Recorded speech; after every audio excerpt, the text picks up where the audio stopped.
दोस्तों नमस्कार। आप देख रहे हैं जितेंद्र पांडे साथी चैनल। आप सबका स्वागत है।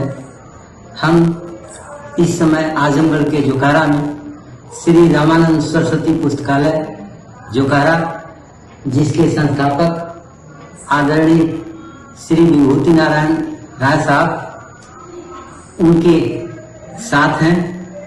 आप एक वरिष्ठ आईपीएस, महात्मा गांधी अंतर्राष्ट्रीय विश्वविद्यालय वर्धा के 5 साल रहे कुलपति, और आपकी सबसे बड़ी विशेषता जो है कि आप अंग्रेजी साहित्य से एमए और हिंदी साहित्य में आपका जो स्थान समाज में, संस्कृति में, देश में, जिस आप स्तंभकार के रूप में, एक लेखक के रूप में आपकी जितनी बड़ी ख्याति है, हम जैसे लोग सर आपको एक आईपीएस या प्रशासनिक अधिकारी से अधिक एक साहित्यकार के रूप में देखते हैं। आपको कैसा लगा? चलिए, आप लोगों की मेहरबानी है, आपको साधुवाद। सर, आप एक जन पक्षधर आईपीएस के रूप में प्रशासनिक सेवा में रहते हुए आपको किन किन चुनौतियों का सामना करना पड़ा है?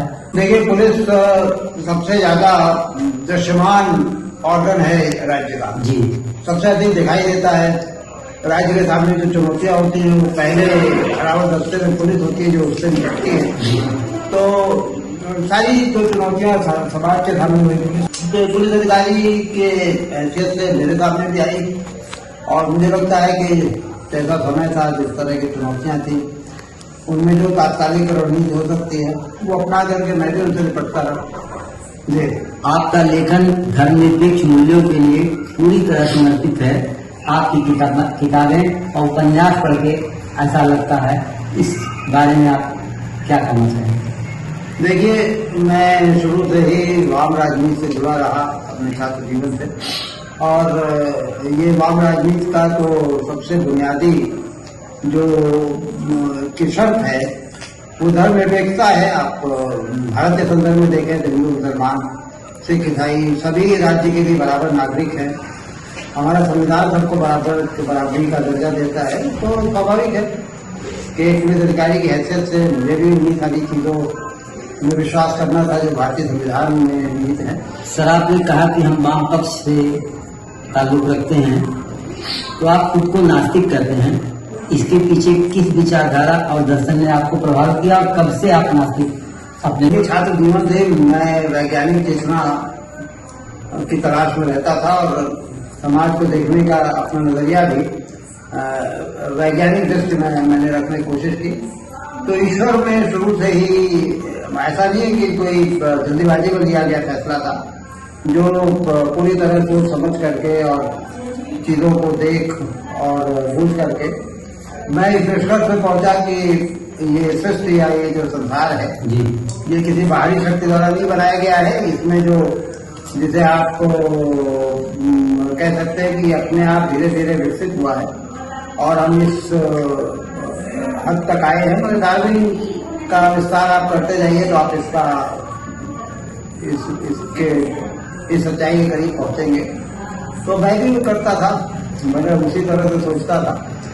मेरे मित्रों में हर तरह के लोग थे, लोहियाई भी थे, मार्क्सवादी भी थे, कुछ आरएसएस के लोग भी थे। तो इन सब लोगों से बहस मुबाहिसा करके धीरे धीरे मैंने अपने को विकसित किया। सर, जैसा कि गूगल में सर्च करने पर पाया जाता है, हमने भी ढूंढा है कि दुनिया में जो 10 नास्तिक हैं, उन नास्तिकों में पहला नाम आता है ये कार्ल मार्क्स का, और उसी 10 में भारत से नाम आता है शहीद भगत सिंह का। और देखिए, भगत सिंह ने तो 21 साल की उम्र में एक मैं नास्तिक क्यों, लंबा लेख लिखा जो पुस्तिका के तौर पर प्रकाशित है, मैं नास्तिक क्यों। जी।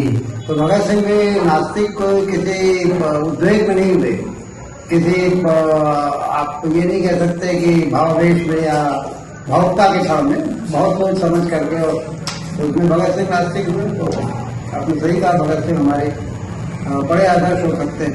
सर अभी विशेष चर्चा में नहीं, लेकिन सुनने में आया है कि भारत में किसी राइटर ने एक किताब छापा है और प्रकाशित हुई है जिसमें 100 नाटकों की सूची है, उसमें आपके नाम का, उसमें आपका भी नाम आया है।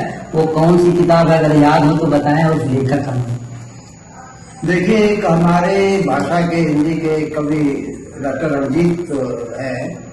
पहले बांदा में रहते थे, बांदा में उन्होंने पूरा जीवन बिताया, लेकिन आजकल बेंगलोर में रहते हैं जी। उन्होंने 2 पुस्तकें संपादित की है, विश्व के महान नास्तिक या 100 नास्तिक कुछ इस तरह का जी, और भारत के 100 नास्तिक कुछ इस तरह का शीर्षक है, मैं शीर्षक भूल रहा हूँ। प्रकाशन संस्थान दिल्ली से छपी है दोनों पुस्तकें। तो उसमें उन्होंने मुझे भी इस लायक समझा कि जो भारत के नास्तिकों की सूची उसमें मुझे भी शरीक किया। ये उनका बड़प्पन है, मैं धन्यवाद दूंगा जी। सर भारत की लोक संस्कृति आस्थावादी है, आप इसे सामाजिक विकास में किस तरह की बाधा मानते हैं? देखिए, जो आस्थावादी संस्कृति है या जो सोचने का तरीका है वो अमूमन विवेक से ज्यादा आस्था पर अपना विश्वास रखता है जी। मुझे लगता है कि तर्क और विवेक समाज को आगे बढ़ाने के लिए सबसे महत्वपूर्ण औजार है जी। तो जाहिर है कि अगर आप तर्क और विवेक के विरोध में बात करेंगे तो समाज को कहीं न कहीं समाज की उन्नति में बाधा बनेंगे। तो भारत में भी इस तरह की शक्तियां हैं। भारत में भी चारवाक भी हुए, बुद्ध भी हुए, और पूरा एक भक्ति काल की परंपरा है जिसमें कर्मकांडों के और इन सब के जो जात पात के खिलाफ वो आंदोलन हुए हैं। तो यहाँ दोनों धाराएं चलती रही, मतलब एक तरफ आस्तिक धारा भी थी, नास्तिक धारा भी थी। अभी तक स्वाभाविक है आस्तिक धारा डोमिनेट करती रही है, पर जैसे शिक्षा बढ़ेगी, तर्क और विवेक का स्पेस बढ़ेगा, तो मुझे लगता है कि धीरे धीरे ईश्वर में विश्वास भी कम होगा। सर आप प्रगतिशील लेखक संघ के राष्ट्रीय कार्यकारी अध्यक्ष हैं। आपने अभिसत्ता की बात की और संबंधों की बात की कि किस तरह से वो जो गतिरोध है उनसे दूर होना पड़ेगा। सत्ता और साहित्य का तो बड़ा दिलचस्प सबूत ये होता है कि साहित्य हम हमेशा आखिर ये संदर्भ को कहा सीखी तो काम आपने सुना होगा। और बड़ा लेखक या बड़ा साहित्यकार वही होता है जो सत्ता का प्रतिरोध करे। सत्ता कोई भी सत्ता हो, किसी भी पक्ष की सत्ता जो है वो अंततः आप कह सकते हैं कि उसमें तानाशाही की प्रवृत्तियां आ जाती है, उसमें अपना किसी भी तरह की मुखालिफत न बर्दाश्त करने की प्रवृत्तियां आ जाती है। तो लेखक उनके खिलाफ बात करता है, इस प्रवृत्ति के खिलाफ खड़ा होता है। तो साहित्य और सब हमारे बहुत सारे लेखक, बहुत सारे रचनाकार तो सत्ता का लाभ भी उठाने की कोशिश करते हैं। तो बहरहाल ये दोनों चलता रहता है। सर आप एक बड़े स्तंभकार और कथाकार हैं। इस समय जो साहित्य गढ़ा जा रहा है उससे आप कितना सहमत हैं, किस रूप में? इस समय जो कुछ लिखा जा रहा है वो लगभग वैसे ही है जैसे आज से कुछ साल पहले लिखा जाता था, कुछ 100 साल पहले लिखा जाता था। जो मुख्य धारा के लेखक हैं वो जितनी भी विभाजक शक्तियां हैं, जितनी असमानता को बढ़ावा देने वाली शक्तियां हैं, जितनी लोकतंत्र के खिलाफ शक्तियां, उनके प्रतिरोध में खड़े दिखाई देते हैं। इस समय बहुत से लोग दिखाई दे रहे हैं, बहुत से लोग समझौता कर रहे हैं। तो हर समय होता है, कोई नई बात नहीं। साहित्यिक आयोजनों में, कवि गोष्ठियों में अब देखा जा रहा है कि सिर्फ लेखक और कवि तक ही सिमट कर रहे जा रहे हैं। उसमें आम दर्शक श्रोताओं की उपस्थिति क्यों नहीं हो पा रही है, जो आपकी चिंता का विषय भी है। आप बोलते भी हैं तो इस बात को कहते भी हैं, इसको जरा रेखांकित करें। ये हमारे लेखकों की कमजोरी है, ये हमारे रचनाकारों की कमजोरी है कि वो अपने को पढ़वा नहीं पा रहे हैं। एक जमाने में कवि सम्मेलनों में बहुत बड़े कवि, हमारी जो मुख्य धारा के कवि, प्रथम पंक्ति कवि जाते थे और हजारों लोगों के बीच कविताएं पढ़ते थे। आज वो सिमट करके 10-20-25 लोग की गोष्ठियां हो गई है। उनमें भी ज्यादातर वही लोग हैं जो खुद लिखते हैं, खुद ही सुनते हैं जी।